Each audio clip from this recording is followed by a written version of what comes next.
Hello everyone. In this video, I will discuss Rutherford alpha ray scattering, which is a part of atoms class 12 syllabus, which is very important for both NEET as well as JEE. So different scientists try to explain structure of atom in different ways. In that, Rutherford performed alpha ray scattering.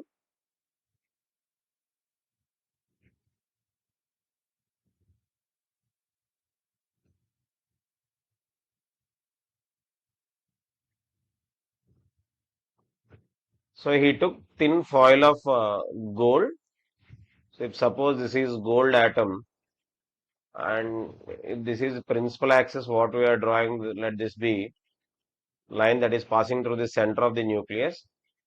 Alpha particle means it will have mass 4 times that of the proton and charge is 2 times that of the proton. So that basically it is a positively charged particle. So a beam of positively charged particles are targeted towards this gold atom. Then he observed like this.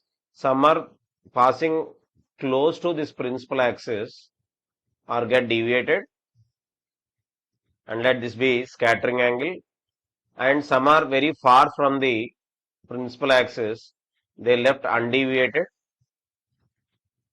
and some are moving along the principal axis, they are suffering 180 degrees scattering, so that they are just retracing their path.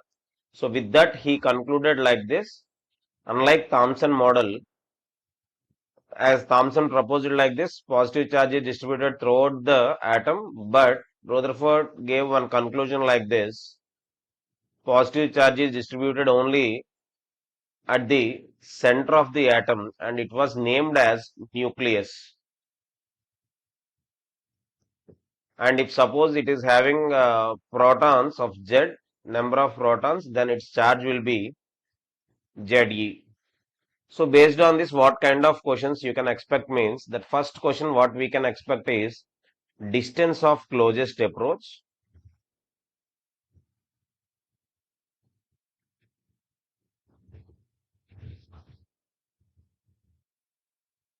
So if suppose this is a nucleus, this nucleus is having charge ZE now, and alpha particles which are moving along that principal axis, if suppose initially alpha particles are having velocity v, then after reaching certain distance, they are just retracing their path. This distance from the center of the nucleus, we will call that as distance of closest approach. So whatever energy initially alpha particles are having, that is called their kinetic energy, half mv square. It will be completely converted into potential energy, that will be 1 by 4 pi epsilon naught charge of the alpha particle and charge of the nucleus by r naught. And here charge of the alpha particle, as we already gave that as 2q, and charge of the nucleus, it will be ZE.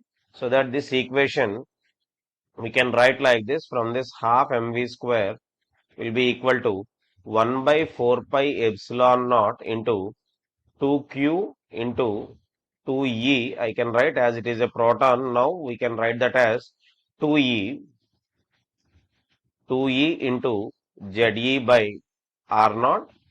So from this, they'll ask you about R naught. R naught will be equal to 1 by 4 pi epsilon naught into 2ZE square by half mv square.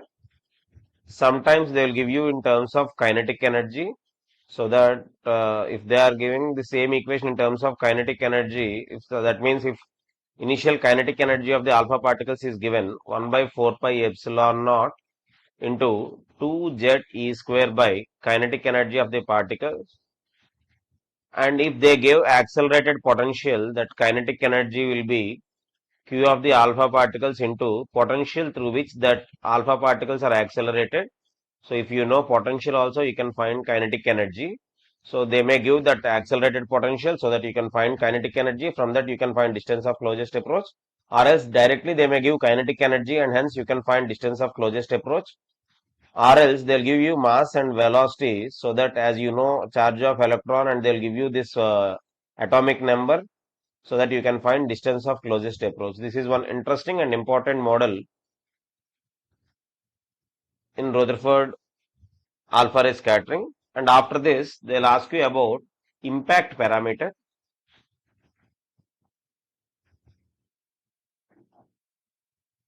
impact parameter. So impact parameter is nothing but, as we assumed like this is atom, and now we know that nucleus will be at the center. So we can draw a principal axis, and this distance, if suppose some alpha particles are moving close here, they are getting deviated like this, and some particles which are moving like this distance we'll call that as the path of the alpha particles, the perpendicular distance between path of the alpha particles and the principal axis, we'll call that the impact parameter. So you can give one statement based questions also you can expect. Larger the impact parameter, smaller will be the scattering angle. Larger the impact parameter,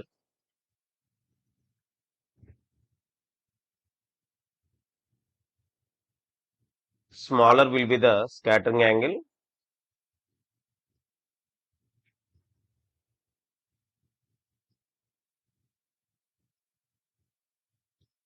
And we are having one relation between this impact parameter, scattering angle, as well as our distance of closest approach, that is given as 2b by r naught is equal to cot phi by 2, where phi is that scattering angle.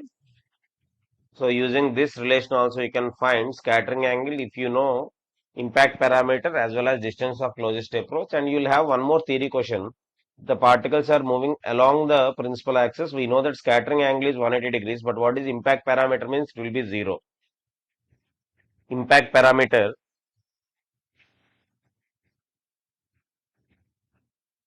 for the particles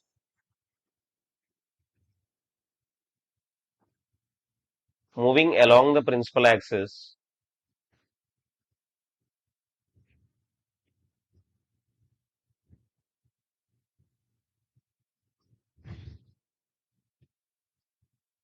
is 0. So this kind of theory questions you can expect. Rarely they'll ask you questions based on impact parameter, but most of the questions will be based on our distance of closest approach. And after this, you'll have number of particles scattered and the scattering angle relation also. So I'll give you that relation. Number of particles scattered. If I'll represent with n, that is inversely proportional to